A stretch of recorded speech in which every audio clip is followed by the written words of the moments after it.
Сәлем әлем, бұл Караван Кизет медиа порталының подкаст жанрындағы жобасы. Эфирде мен Ғалымжан Сәңкібаев. Бүгін подкасттың 2020 жылғы соңғы шығарылымдарының бірі. Мінекей жаңа жылға, 2021 жылға санаулы күндер, мінекей 2-3 күндер ғана қалды. Өздеріңіз білетіндей, биыл маусым айынан бастап Караван Кизет медиа порталы подкаст жазып бастаған болатын. Подкаст бізде екі тілде, орыс және қазақ тілінде шығып тұрады. Оны жаңа біздің сайттан да көрсеңіздер болады. Караванның екі нұсқасында да. Қазақ тілді нұсқасын мен жүргіземін, оны өздеріңіз білесіздер. Жарты жылда шоу-бизнес жаңалық туралы талай шолу жасаған болатынбыз.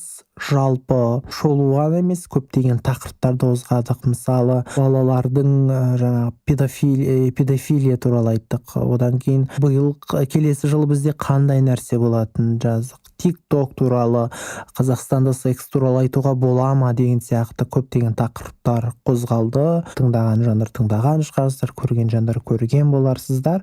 Ал бүгін де шолу, олай болса, бұл шолудың қорытындысы болсын.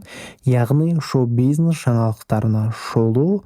Олай болса, біз бастаймыз. Карантинді пайдаланып, көп адамдар үйлену тойларын жасады. Оның ішінде шоу-бизнес өкілдері де бар.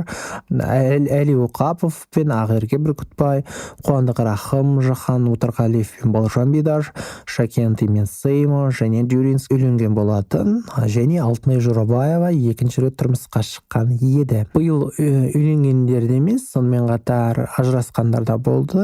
Өкінішке орай, Дәурен Айдарқұлов пен Ақбота Нұр ажырасып кетсе, Динара Қырықбаева да ажырасқанын хабарлады. Қосылғандарына бір ай болмай, Сеймо да ажырасатынын хабарлаған еді. Әрине, ажырасулар аз болса екен деген тілек бар. Лотерея, гиф. Бұл жылы бұл сөз расында да бір хит болды, шу болды.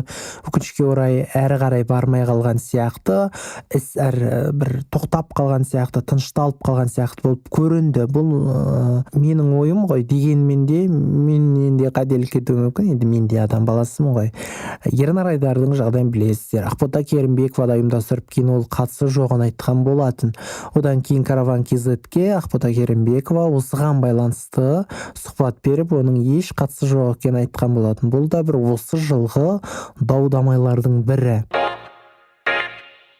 Жұлдыз емес шегіртке. Осы жайлы бір астарлы ақиқат деген бағдарлама болды ғой. Сол кезде Ахметбек Нұрсила осы сөзді айтқан болатын. Жұлдыз емес шегіртке деген сөзі бұл нағыз хит сөз болды. Осы 2020 жылы, жалпы осы 2020 жыл бір қызық жыл болды, көптеген жайттар болды, көптеген қызықтар болды. Негізі карантинге байланысты, төтенше жағдайға байланысты әншілер, шоу-бизнес өкілдері көп нәрсесін шығара алмады. Көптеген фильмдер шықпады, көптеген телехикаялар, бейнебаяндар, әндер шықпады. Сондықтан да биыл негізі жаңалық өте аз деуге болады. Мысалы, Ерке Есмаханның өзі биыл меніңше бір-ақ бейнебаян түсірген сияқты, сонымен шектеліп қалған сияқты. Дегенмен де мысалы 91 сияқты топ, тағы Димаштар бейнебаяндарын түсіріп жатты, көрсетіп жатты.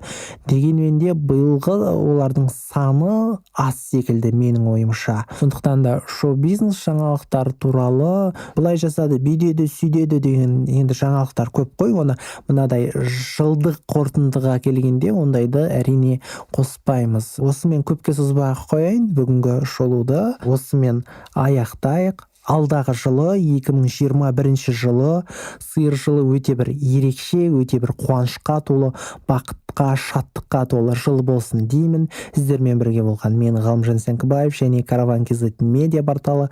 Караван әрдайым жаныңыздан табылсын. 2021 жылы, яғни келесі жылы жүздескенше.